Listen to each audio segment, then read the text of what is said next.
Dit boek, Schurken en heiligen, ontving de prijs voor het christelijke boek 2023. De prijs wordt jaarlijks uitgereikt in België. De titel maakt nieuwsgierig en is ook goed gekozen. En misschien word je dan wel het meest nieuwsgierig naar de schurken, de bullies in het originele Engels, dan naar de heiligen. Maar ik kan u verklappen, beide aspecten zijn interessant om te lezen.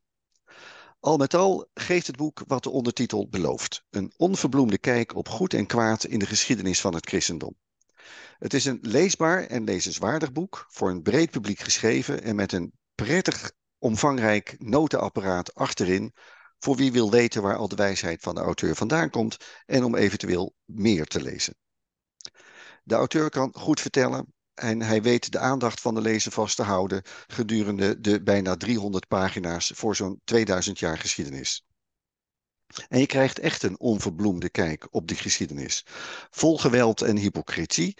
En toch ook telkens weer die andere kant. Als het goede oplicht en gestalte krijgt wat we wel het Rijk Gods noemen. Soms heel even, zegt de dichter dan. Het juryrapport heeft het over een genuanceerde ode aan het christendom als onvervangbare bijdrage aan humanisme. In het boek klinkt dat door in een mooie melodielijn. 2 zelfs, die subliem uitgevoerd kunnen worden, maar soms ook vals. Heel vals zelfs. De auteur is John Dickson, u ziet hem al in het scherm. Hij speelde in de rockband The Silence en produceert de populair christelijke podcast Undeceptions, Ontbedriegen. Hij weet dus wat de kracht is van milde ironie. Hij is theoloog en hij is historicus en hij zit nu in Chicago waar hij woont en werkt. You just listened to the Dutch introduction, so welcome John Dickson. I picked up most of it. Thank you. Yeah. I'm happy to be able to talk to you about your book, Bullies and Saints. And in my introduction, I mentioned this idea of the two melody lines, the Yeah. metaphor that you introduce in your book. What gave you this idea for this metaphor? I don't know when it came to me, but or how it came to me, but I have been puzzling through the problem of Christianity's reputation in the Western world, especially um, since 2008, when I was involved behind the scenes in a very, very public debate on the topic of would we be better off without religion? And Christianity was the main religion. And we lost the debate. Overwhelmingly, the audience believed we would be better off without Christianity. And that was in 2008. And that just got me thinking, what is it people so dislike about the Christian faith? Where I came from, Australia, quite a post-Christian country, without anything of the Christian heritage, really, that Europe had.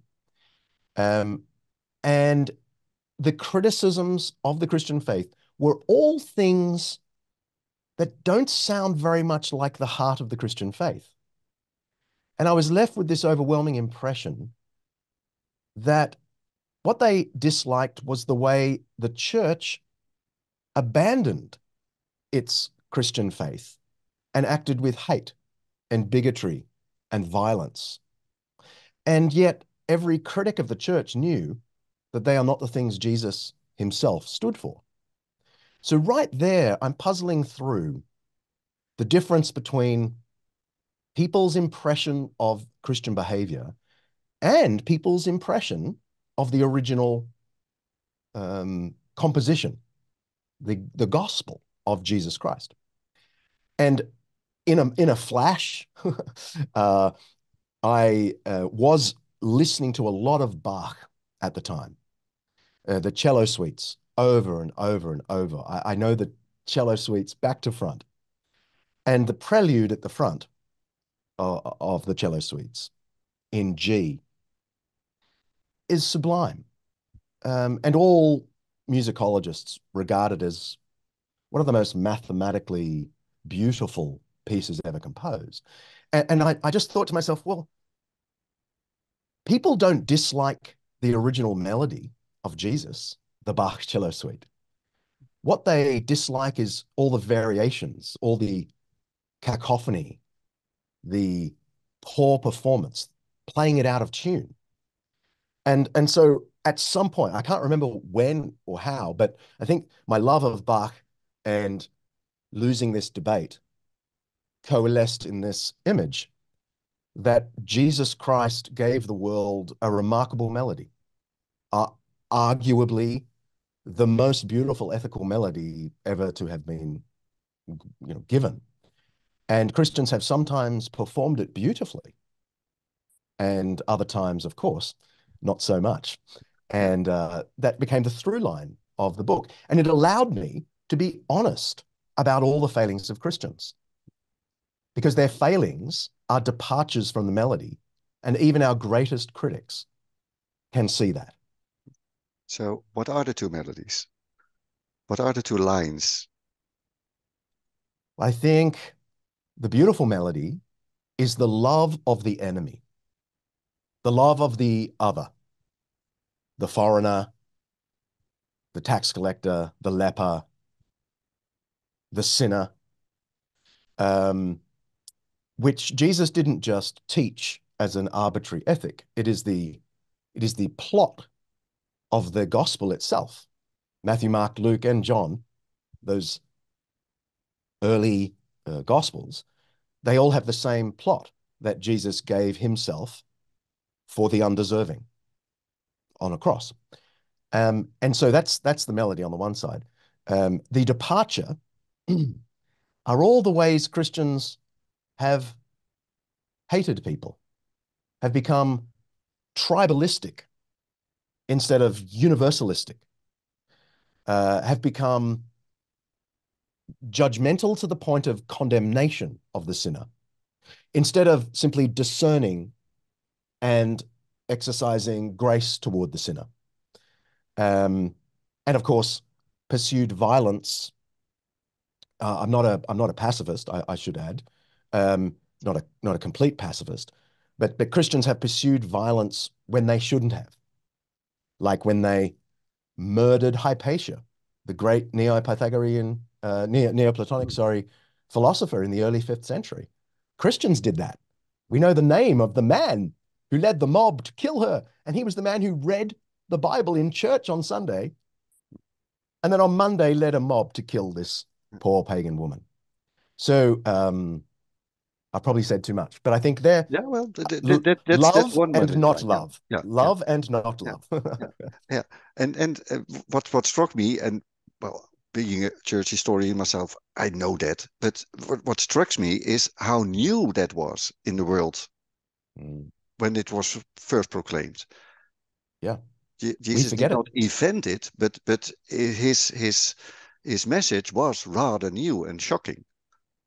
especially as it went into the Greco-Roman world. Of course, his love ethic came directly from his Judaism. I remember meeting Geza Vermesh, the great Jewish scholar from Oxford, Mhm. and I was interviewing him about Jesus and the love commandment. And Geza said to me, "You know, Jesus got that from Judaism, don't you?" And I said, "Yes, Professor Vermesh, I know that. I've read the Torah and I've read your books, moreover." Yeah. And he said to me, "But you know, also Jesus radicalized the Jewish love ethic, so that love is a demand of believers for enemies and lepers and sinners." And when this went into the Greco-Roman world, this was this was this was a radical departure, and every classicist knows this.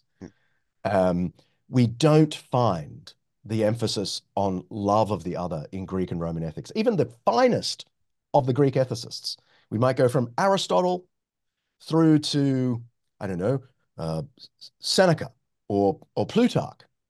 Um, they did not believe in the love of the wrongdoer. Um, and yet it's at the very heart of the Christian faith. Yeah. And the same is true for the second melody line. We should mention that to be complete. Mhm, The Imago Dei melody. mhm. How new and shocking was that? Yes, well, again, it comes directly from Judaism, doesn't it? It was Judaism that invented this idea, or that's probably not the right way to put it theologically, but with my historian cap on, the Jews invented the Imago Dei.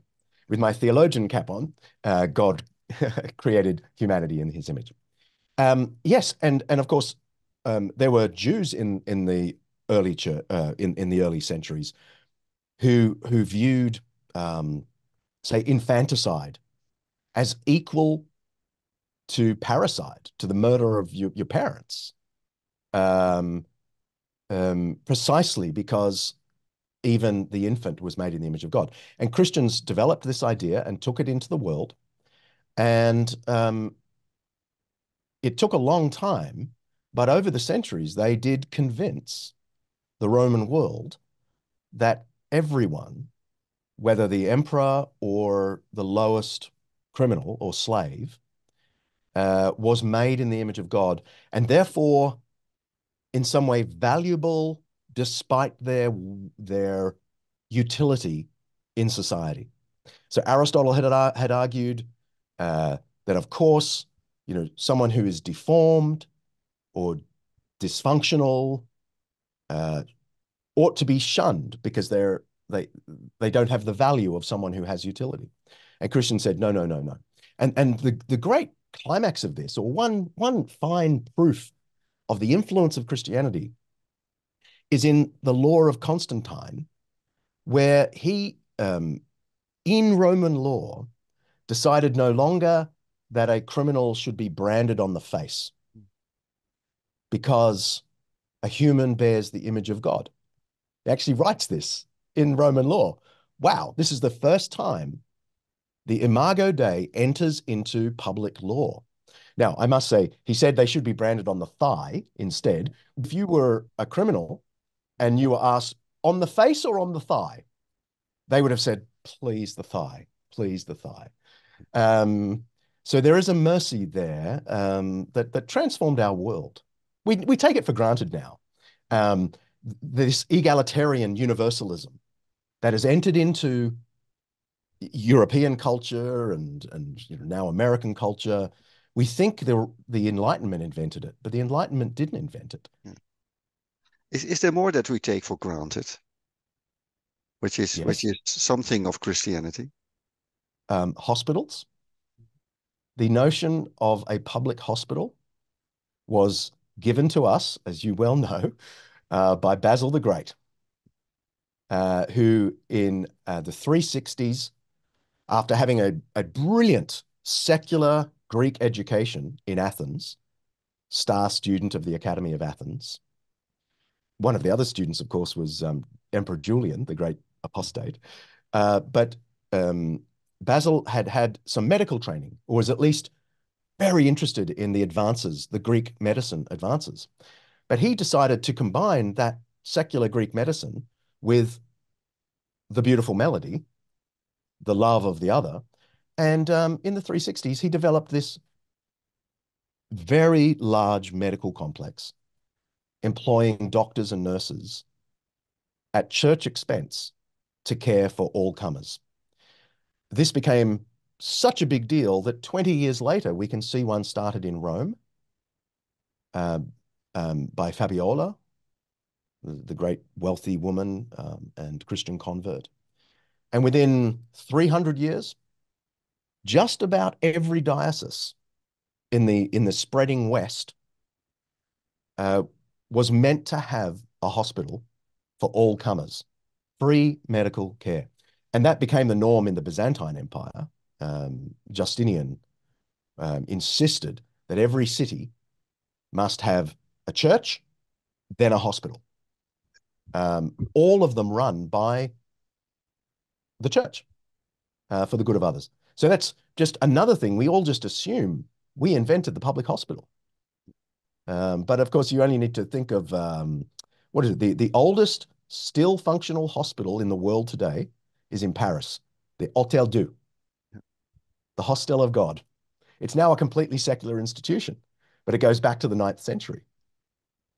Yeah, but what it a stands there as contribution. this wonderful monument of what Christianity gave the world. But let's talk about bullies. Huh? Let's talk about who. Schurken, the Yeah, Schurken. the Schurken. Yes, yes, yes. Who is your favorite? My favorite bully? Yeah, Probably St. Ambrose. right. Because I find him, um, because you did say favorite. My Yeah, my least favorite, the one that I I find it difficult to have any sympathy with is Peter the Reader, who led a mob to kill Hypatia Yeah. in 415. But Ambrose, I love to mention because he is such an ambiguous character, even contradictory, because he was a bully in the sense that he pushed people around, he even pushed the emperor around. He's the first bishop, really, to be almost the mayor of a city. And after he did it so successfully, lots of people had the idea that bishops should almost be the mayor of a city. And he, when Christians burnt down a synagogue and Theodosius demanded that Christians rebuild the synagogue, we have a blistering letter from Ambrose condemning the emperor for making Christians rebuild a temple to Satan. And of course, Theodosius reneged and didn't make the Christians rebuild the synagogue they burnt down. Well, to my mind, that is such a departure from the melody, the beautiful melody of Christ. On the other hand, if we were transported to late 4th century Milan into the poor districts of Milan and asked people what they thought of Ambrose, they would have said, he is our champion. Because Ambrose did insist that the wealthy give their wealth to the poor, just as he had done himself, gave a vast amount of his vast wealth to the poor and insisted that all Christian elites do the same. He established charitable services. So I am left, the reason I like Ambrose so much is that he is both a bully and a saint and a poet and a theologian and a politician and a preacher. And I don't know what to do with that. I don't know what to do with that awkward mix, which sounds like history, doesn't it? Yeah, yeah, it really sounds like history. Yeah, yeah, that makes it so interesting and intriguing as well. Perhaps his pupil Augustine is better known. Mm-hmm. And if I read your book right, and you are right, then he's something like the same, a saint, but and a bully, and also a bully and a saint. I see in him less of the Schurk Yeah, than I do in Ambrose. I think Ambrose sort of came to this late, and he came to it from being a governor, a Roman governor. So I think he just was locked in governance mode. Whereas Augustine had come from really an academic's point of view. So for him, ideas reigned supreme. Um, I hesitate to call Augustine a bully, but I can see what you mean. He was involved in politics. He answered questions. The key thing he did, the thing that I unpack in the book, is that he was the first to, so far as we can tell, the first to unpack a full-blown permission to engage in just war. And he, he had all sorts of rules about just war. It must be fought only for peace. It must only be a retaliation or to collect stolen property. You must conduct it in such a way that you don't leave the losers resentful of their loss. But he did open the door to state violence which honored God. Yeah. yeah, He said we should weep at that fact. So I don't want to misrepresent Augustine. He didn't think any state violence was good. It just was um, a lesser evil to allowing evil to reign supreme over people. And of course, the problem is, as soon as Augustine, the great Augustine, the most widely read individual for the next 500 years, maybe more, probably 1,000 years. yeah, yeah, um, probably yes. yeah. The fact that he had endorsed state violence Mhm. in a subtle way Yeah, meant that many Christian leaders after him could just proof text Augustine and not worry about the subtleties. Yeah. And in a very short course of time, we have state violence on a grand scale. What was the most difficult chapter for you to write? Without doubt, a chapter I almost didn't write, partly because it's well out of my time period, Mhm. partly because it's too recent, partly because I didn't have a clue what to say. It's the chapter about recent child sexual abuse and cover-ups in the church. And I came very close to not including that chapter. And one of my trusted editors and researchers, Kaylee Payne, who works for my podcast, uh, was reading an early draft of the book, and she said, no, the elephant in the room, if that's an expression one uses Yeah, yeah, we in know that. Dutch as Yeah, well, yeah. is child sexual abuse. And so you have to say something about it. So I locked myself in my study for nearly 3 weeks, read everything I could, read all the major reports from the US, Ireland, Australia, um, and forced myself to write. I guess it's about 8,000 words on this topic. I sometimes wonder whether 200 years from now, people will look back on the mid to late 20th century and early 21st century as the darkest age of the church. The way many people in a popular way talk about the Crusades or the Inquisitions, I think they might talk about 20th century child sexual abuse. I was impressed by this chapter and also by your last words. Yeah, I'm sorry. I'm sorry. Yeah. Yeah. Um, because I had in mind as I wrote that chapter, people I know, and we all know Yeah. people who have been abused by clergy and whose abuse was covered up. And so as I wrote that chapter, I felt I just have to. I imagined they were in the room with me as I wrote that chapter. That's what I'm saying. And all I could say in the end is sorry. When I read that chapter, it occurred to me that in the beginning of your book, you also say, so, I'm sorry. Yeah. To your Islamic Muslim Mm, guide mm, Azra, after recorded the text on a terrible bloodbath in during the First Crusade. And you took mm, that shot in Jerusalem. She was standing behind the camera. mm. Did you ever the chance to talk about her to talk with her about this apology after you made this apology? Yes. So I was filming a documentary for Australian Yeah. television, and we were in the Al-Aqsa mosque area, the Sharam al-Sharif, where this massacre on July 15, 1099 had taken place. You know, I'm not completely against the Crusades, but nor am I an apologist for the Crusades. But the Crusades were conducted in a manner that broke all rules of just war.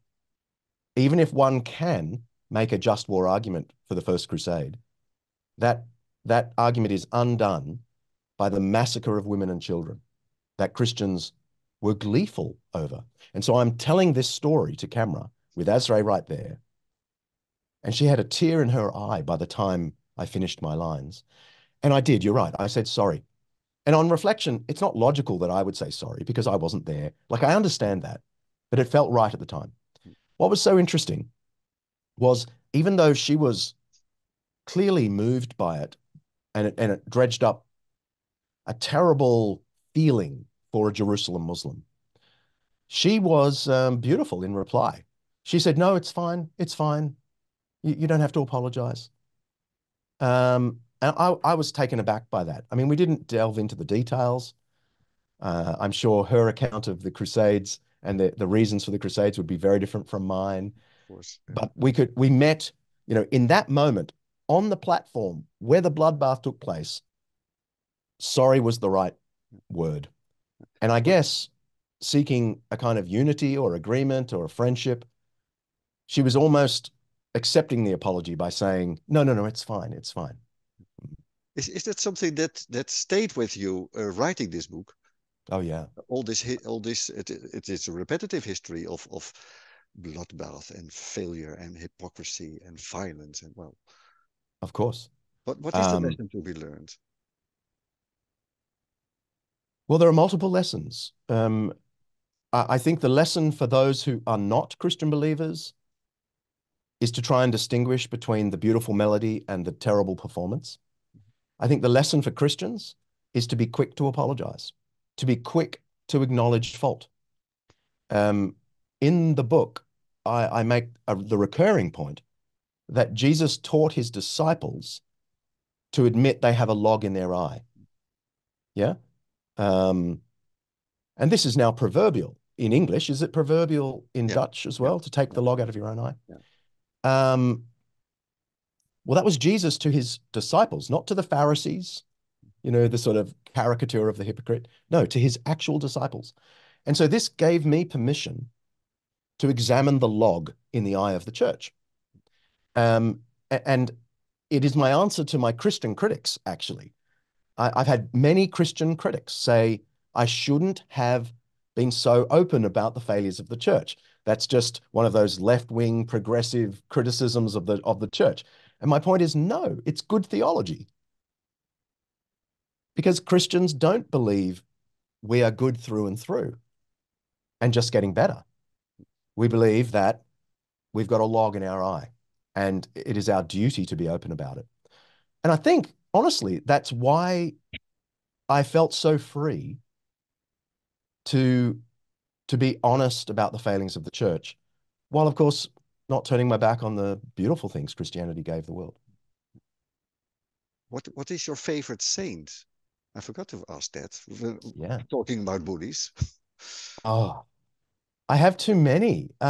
Well, Can well, I give you can the I give top you three. two? Yes, of course. Okay. It's And your show. I'm sorry, it's a Frenchman.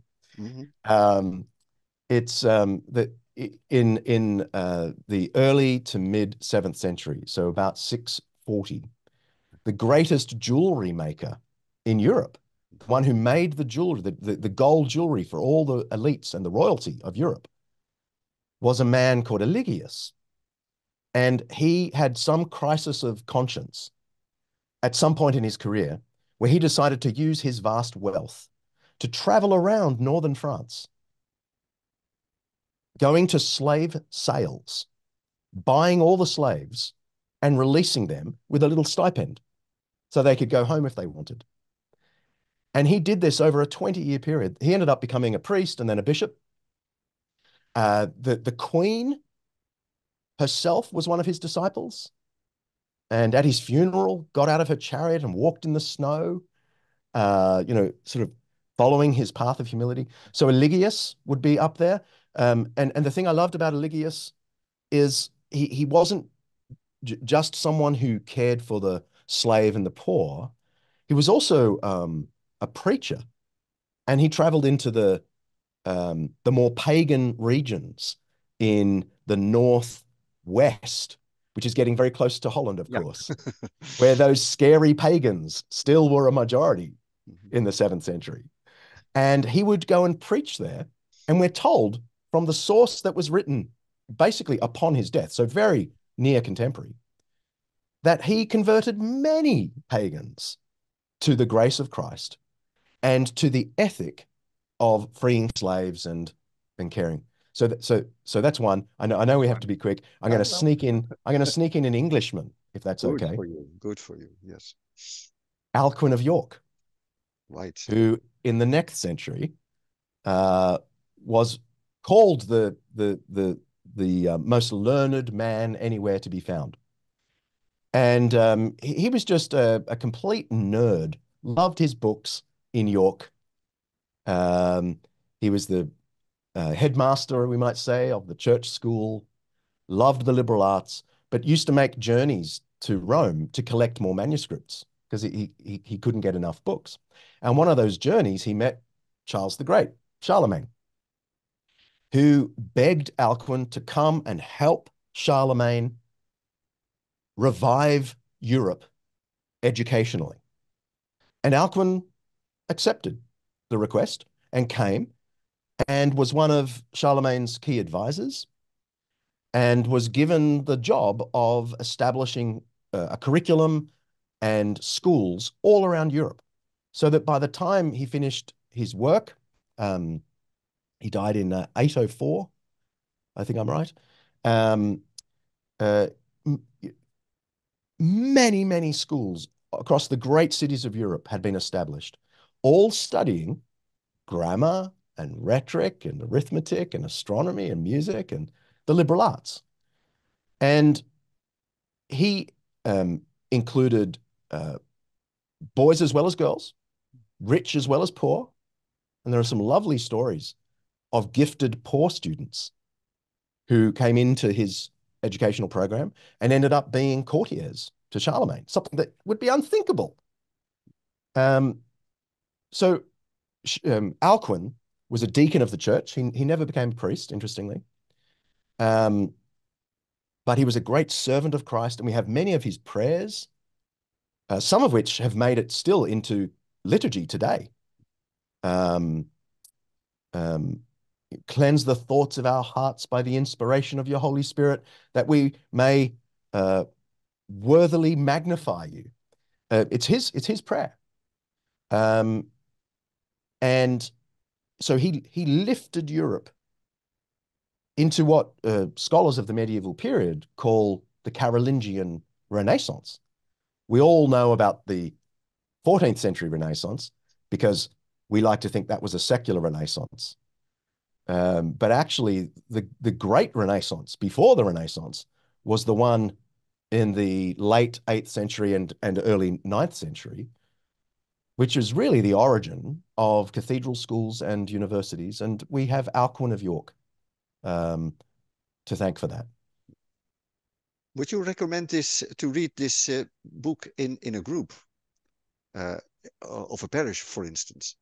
I think so. I'd love to think so. I think it would make a great book club because it raises so many contrary ideas. You know, there's not just one, it's not a great defense of the church, which would annoy some people, thoughtful people. But nor is it a simple criticism of the church, which would also annoy people. It's got both. I mean, I would love to think they would read the chapter on Ambrose and discuss together and maybe argue together. Was he a good guy or a bad guy? I think it'd be wonderful. I also think um, I would love people to read the book with the Gospels beside them.